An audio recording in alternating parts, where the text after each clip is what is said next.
Selamat malam yang terhormat Pak Indra dan teman-teman. Saya Dila Aprilia, NIM D0202100006. Di sini saya akan berpresentasi mengenai alat dan teknik audit berbatuan komputer. Yang pertama ada pengujian substantif, pengujian kepatuhan atau compliance testing. Dan pengujian substantif testing merupakan kelompok pengujian yang saling melengkapi satu sama lain. Pelaksanaan pengujian kepatuhan dapat berupa yang pertama, menguji apakah pengendalian benar-benar dijalankan sebagaimana dijabarkan oleh audit di dalam dokumentasi program. Yang kedua, menguji apakah pengendalian yang dipasang telah sejalan atau mendukung kebijakan dan prosedur yang diterapkan manajemen. Misalnya, auditor ingin menguji sejauh mana pengendalian library program atau program library control telah berjalan. Maka auditor dapat mengambil sampel program, kemudian menguji apakah versi dari shortcode dan object code masih sama. Lalu, tujuan dari pengujian substantif sendiri itu mendapatkan keyakinan secara mendalam atas keandalan pengendalian yang diterapkan untuk melindungi organisasi dari kemungkinan tindakan kecurangan. Dan auditor finansial melakukan pengujian substantif untuk menguji kemungkinan kesalahan parameter, moneter, dan berakibat langsung pada laporan keuangan. Bagi auditor sistem informasi, tingkat pengujian substantif akan jauh lebih ekstensif. Sebagai contoh kasus, seorang auditor sistem informasi mungkin mengembangkan pengujian substantif untuk menguji apakah daftar persediaan atau inventory yang ada di tab library telah dilaporkan dengan benar. Untuk melaksanakan pengujian ini, auditor sistem informasi mungkin akan mengambil 100% persediaan atau mungkin juga menggunakan statistical sampling yang memungkinkan mengambil kesimpulan tentang keakuratan seluruh persediaan. Selanjutnya ada alat dan teknik pengujian. Alat pengujian atau test tools adalah berbeda dengan teknik pengujian tes teknik quiz. Alat pengujian adalah media untuk membantu auditor dan berguna dalam melakukan teknik pengujian. Alat pengujian dapat berbentuk pedoman, prosedur, atau perangkat lunak software. Sedangkan teknik pengujian adalah cara di mana proses pengujian berlangsung untuk mencapai tujuan audit. Teknik pengujian dilakukan untuk menguji suatu fungsi atau kondisi di mana hasil pengujian tersebut akan digunakan untuk melakukan penilaian atau penelaahan lebih lanjut. Untuk membedakan antara alat dan teknik pengujian, gambaran berikut ini mungkin bisa membantu, yaitu General Audit Software seperti ACL atau Audit Command Language, dan IDEA atau Interactive Data Extraction and Analysis, dan sejenisnya, termasuk alat pengujian. Sedangkan proses atau cara yang dilakukan untuk melakukan pengujian seperti analisis statistik, stratifikasi, klasifikasi data, rekonsiliasi, dan sejenisnya. Itu adalah teknik pengujiannya. Teknik pengujian rekonsiliasi ini dalam praktiknya dapat menggunakan tools seperti audit software atau dapat juga dilakukan secara manual. Selanjutnya, teknik audit. Teknik audit adalah cara-cara yang ditempuh auditor untuk memperoleh pembuktian dalam membandingkan keadaan yang sebenarnya dengan keadaan yang seharusnya. Teknik audit erat hubungannya dengan prosedur audit, di mana teknik-teknik audit digunakan dalam suatu prosedur untuk mencapai tujuan audit. Ada beberapa prosedur audit terhadap pengendalian yang harus dilakukan langsung oleh auditor atau secara manual, dan beberapa prosedur dapat menggunakan dukungan komputer seperti tabel di bawah ini.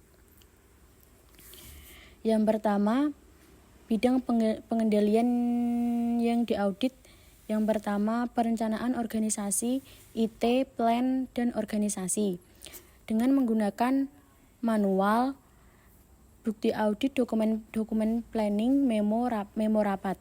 Yang kedua, prosedur pengembangan aplikasi SIS, doc, review, dan testing. Dengan menggunakan manual, bukti audit, hasil observasi, cek dokumentasi, hasil wawancara. Yang ketiga, pengendalian mesin. Dengan menggunakan komputer, bukti audit, software house, sudah dilengkapi pengendalian. Yang keempat, pengendalian akses equipment dan data file dengan menggunakan manual atau komputer. Bukti audit, hasil interview dengan teknisi. Yang kelima, pengendalian menyeluruh dengan menggunakan manual, bukti audit, observasi, dokumentasi, dan SOP. Selanjutnya, berikut ini dikemukakan hal-hal yang perlu dipertimbangkan oleh auditor sebelum melakukan TABK. Antara lain, yang pertama, pengetahuan dan keterampilan komputer dari auditor. Yang kedua, data uji yang digunakan. Yang ketiga, perangkat keras dan perangkat lunak yang tersedia. Yang keempat, perangkat keras dan perangkat lunak yang dimiliki audit. Yang kelima, waktu pengujian. Yang keenam, efektivitas dan efisiensi. Lalu ada alat dan teknik pengujian substantif. Alat dan teknik pengujian substantif ini terdapat banyak alat dan teknik pengujian substantif yang tersedia bagi auditor dalam menguji pengendalian pada sistem informasi berbasis komputer. Namun di sini saya akan membahas beberapa alat dan teknik pengujian yang sering digunakan dalam real audit, yaitu yang pertama batch offline parallel simulation. Yang kedua ada embedded online parallel simulation. Yang ketiga ada generalized audit software. Yang keempat ada virtual transaction testing. Yang kelima ada embedded auditability modules. Yang keenam ada auditor database segment. Yang ketujuh ada embedded audit data collection modules. Yang ke-8 yaitu extended audit record. Lalu yang pertama, apa yang dimaksud dari batch offline parallel simulation? Yaitu teknik ini umum digunakan oleh ekstern dengan cara membuat salinan program dari sistem yang diuji. Disebut dengan simulated system. Selanjutnya, auditor memasukkan data berupa transaksi real periode sebelumnya. Validasi dilakukan dengan cara membandingkan laporan yang diperoleh dengan laporan yang dihasilkan oleh sistem yang diuji. Teknik pengujian paralel simulation ini relatif mahal biayanya, yaitu dalam kaitannya dengan penyusunan atau program simulated system, terutama bila yang diuji sangat kompleks atau rumit. Namun demikian, teknik pengujian ini perlu dilakukan dalam kondisi-kondisi sebagai berikut. Yang pertama, tidak adanya dokumentasi atas sistem yang diuji. Yang kedua, auditor ingin lebih independen dengan menghindari penggunaan program yang tersedia dalam divisi sistem informasi. Yang ketiga, perlu dilakukan pengujian atas file transaksi. Yang terakhir, terdapat cara ekonomis untuk menyusun program, misalnya menggunakan generalized audit software pack. Lalu embedded online parallel simulation, yaitu pengujian ini merupakan pengembangan dari batch parallel simulation. Perbedaannya adalah bahwa teknik pengujian ini berada dalam sistem yang diuji atau dapat dijalankan secara online dengan sistem yang diuji. Pengertian online di sini berarti bahwa teknik pengujian atau simulated program tersebut tidak perlu berada dalam lingkungan sistem yang diuji. Oleh karena itu adanya dua program, yaitu production program dan simulated program. Maka penerapan teknik pengujian parallel simulation ini dipandang sangat mahal. Oleh karena itu, teknik pengujian ini biasanya hanya digunakan untuk menguji sistem yang sangat sensitif atau mempunyai resiko tinggi terhadap terjadinya kecurangan atau kesalahan. Selanjutnya, generalized audit software atau GAS. GAS tidak dilakukan pengujian atas suatu sistem karena orientasinya lebih diarahkan sebagai alat untuk melakukan pengujian data atau data interrogation. Oleh karena itu, GAS lebih tepat digolongkan sebagai alat pengujian.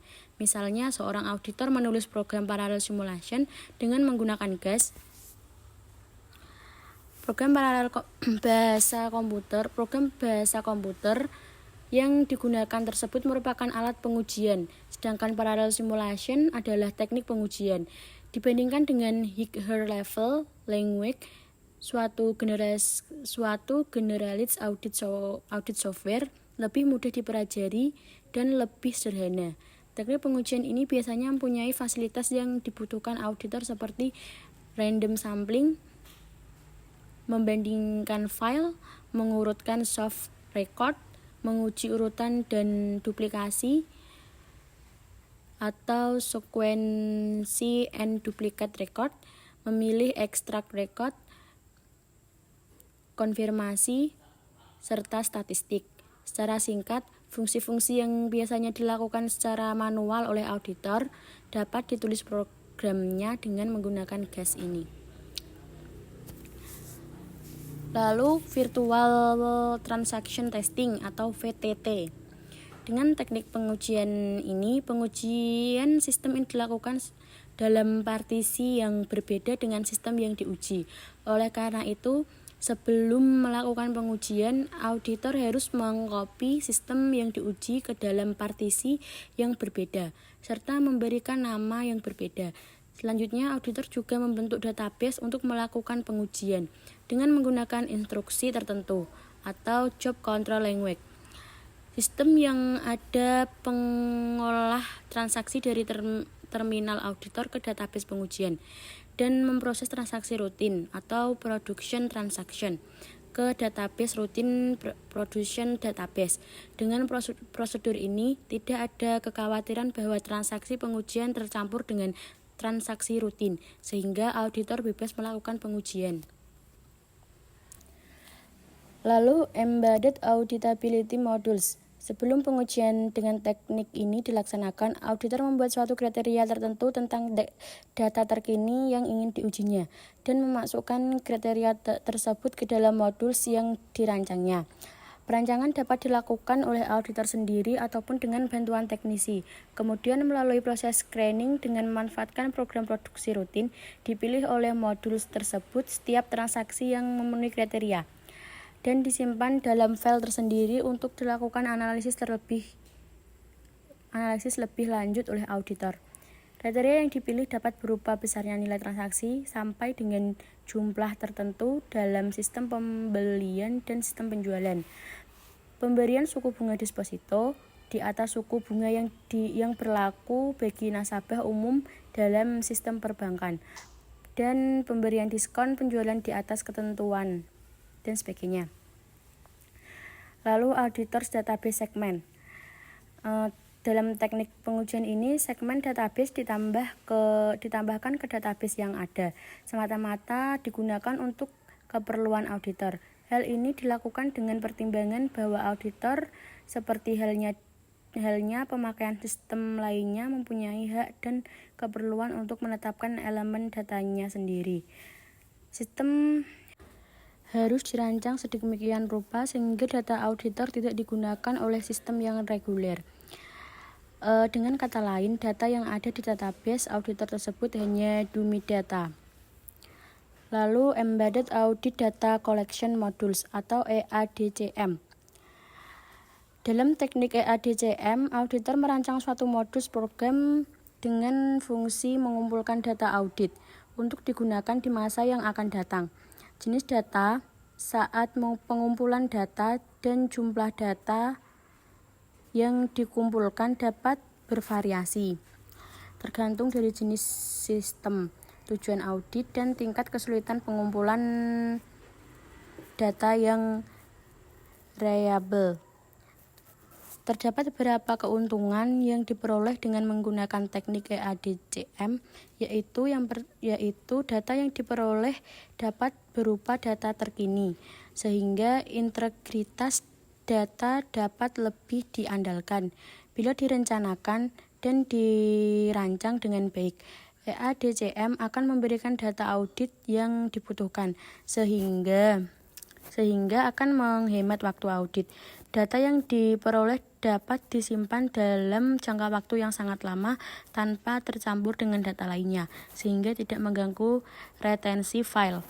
Data yang diperoleh dapat berfungsi sebagai jejak audit atau audit trail. Lalu yang terakhir, Extended Audit Record atau EAR. Teknik ini merupakan salah satu bentuk dari EADCM.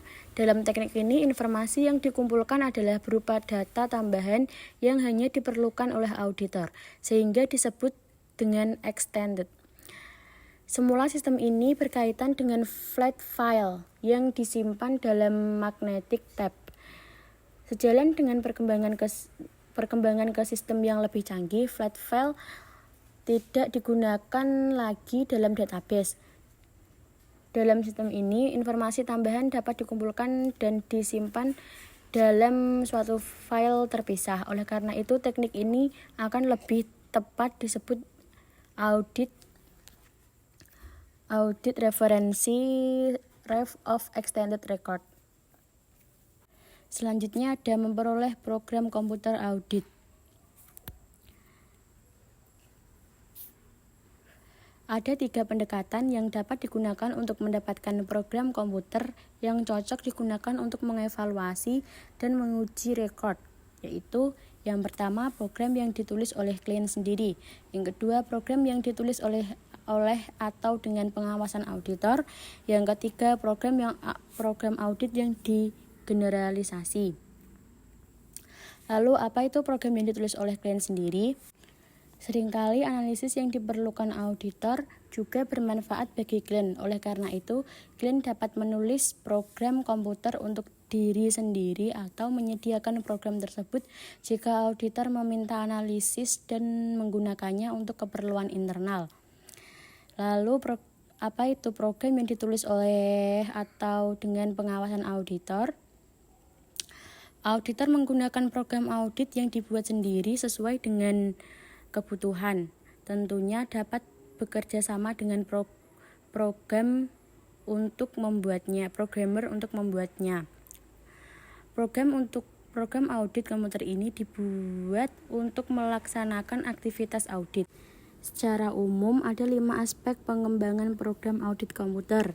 Yang pertama, menentukan tujuan dan prosedur audit yang diperlukan dan menyiapkan dokumen yang mendefinisikan secara terperinci pemrosesan yang diperlukan. Yang kedua, mengembangkan bagan arus sistem yang mencakup semua input, output, dan langkah-langkah pemrosesan utama. Yang ketiga, mengembangkan spesifikasi program dengan menggunakan bagan arus, tabel keputusan, dan atau narasi yang menguraikan logika program serta langkah-langkah pemrosesan. Yang keempat, memberi kode, debugging, dan mengetes. Yang kelima, memproses dan mereview hasil. Selanjutnya, apa itu program audit yang digeneralisasi? Program audit yang digeneralisasi yaitu program yang digeneralisasi melaksanakan fungsi audit komputer yang luas, juga tersedia dan dapat digunakan hanya dengan sedikit latihan dan persiapan bagi para penggunanya. Pendekatan di antaranya adalah dengan menggunakan program yang dapat diterapkan untuk semua klien dalam suatu industri. Berdasarkan aspek pengembangan program audit di atas, ada 4 fase atau tahapan dalam menyusun atau membuat program tersebut, yaitu adalah sebagai berikut. Yang pertama, fase tujuan, kelayakan atau visibilitas dan perencanaan audit, yang berisi mengidentifikasi tujuan-tujuan audit, menyiapkan suatu program audit pendahuluan, mendapatkan informasi dari klien mengenai karakteristik komputer dan file, layout record, dan keterangan persediaan file. Selanjutnya, menentukan bahwa komputer file memang cocok dengan paket software audit, menyelesaikan prosedur audit, dan menetapkan rencana kerja untuk fase-fase berikutnya. Yang kedua, fase desain aplikasi, yang berisi mendefinisikan ketentuan aplikasi software audit termasuk logika, kalkulasi, format laporan, dan bagaimana aplikasi itu dapat dikendalikan. Lalu mengembangkan suatu bagian arus keseluruhan dari aplikasi software audit yang direncanakan. Selanjutnya ada kemampuan software audit. Fungsi-fungsi utama yang dapat dilaksanakan dengan menggunakan software audit yaitu yang pertama, create atau membuat file kerja. Ini dilaksanakan dengan membaca rekod dari file yang diaudit dan membuat file baru yang meliputi rekod kerja dalam format yang dirumuskan auditor. Yang kedua, update atau memperbarui file kerja dengan menggunakan data yang terkandung dalam rekod dari file klien yang kedua.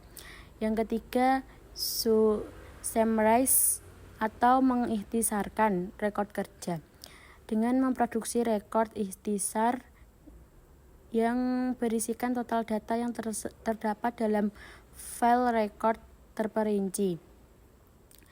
Yang keempat, sort atau menyortir rekod ke dalam urutan baru yang dilakukan untuk kalkulasi, pencetakan laporan, atau proses lainnya. Yang kelima, calculate atau menghitung nilai tambah yang akan dimasukkan ke dalam rekod kerja atau untuk mengetes nilai file yang ada. Yang keenam, generate atau mengeluarkan file baru dalam format yang dirumuskan auditor. Yang ketujuh, print laporan menurut format yang ditetapkan auditor. Yang kedelapan, select atau memilih rekod tertentu untuk memproses khusus yang secara acak atau didasarkan pada tes nilai yang terkandung dalam rekod klien atau rekod kerja. Selanjutnya ada aplikasi untuk tipe-tipe tugas dalam auditing. Yang pertama, mengetes perkalian dan penjumlahan. Komputer dapat digunakan untuk melaksanakan penjumlahan dan perhitungan sederhana lainnya untuk mengetes kebenaran perkalian dan penjumlahan, voting. Yang kedua, mengikhtisarkan data dan melaksanakan analisis yang berguna bagi auditor. Auditor seringkali perlu meminta data klien yang diikhtisarkan dengan berbagai cara untuk analisis. Contohnya adalah penetapan umur piutang, penyimpan penggunaan tahunan, kebutuhan suku cadang persediaan, daftar semua saldo kredit dalam piutang, dan semua saldo debit dalam utang, dan seterusnya. Yang ketiga, memeriksa kualitas rekod, kelengkapan, konsistensi, kondisi yang tidak sahih, dan seterusnya. Kualitas dalam rekod yang dapat terlihat akan jelas tampak begitu auditor menggunakannya dalam pemeriksaannya. Yang keempat, memilih dan mencetak konfirmasi. Dengan menggunakan kriteria pemilihan yang dapat dikuantifikasi, komputer dapat memilih dan mencetak permintaan konfirmasi. Misalnya, suatu kantor akuntan telah mendesain formulir multibagian yang dipersiapkan pada komputer. Yang kelima, memilih dan mencetak sampel audit. Komputer dapat diprogram untuk memilih sampel audit dengan menggunakan angka acak atau random, atau teknik pemilihan yang sistematis. Yang keenam, membandingkan data yang sama yang disimpan dalam file-file terpisah untuk melihat kebenaran dan konsistensinya. Bila ada dua rekod terpisah atau lebih yang memiliki file data yang seharusnya sama, komputer dapat digunakan untuk mengetes kebenaran dan konsistensinya. Yang ketujuh, membandingkan data audit dengan rekor perusahaan. Data audit seperti hasil perhitungan tes persediaan dapat dibandingkan dengan rekor persediaan yang menggunakan program komputer. Selanjutnya ada audit pusat PDE dan aplikasi komputer. Ikatan Akuntansi Indonesia atau IAI dalam standar profesional akuntan publik telah memasukkan 6 standar audit. Ke-6 standar audit tersebut berkaitan dengan pengendalian internal di lingkungan PDE.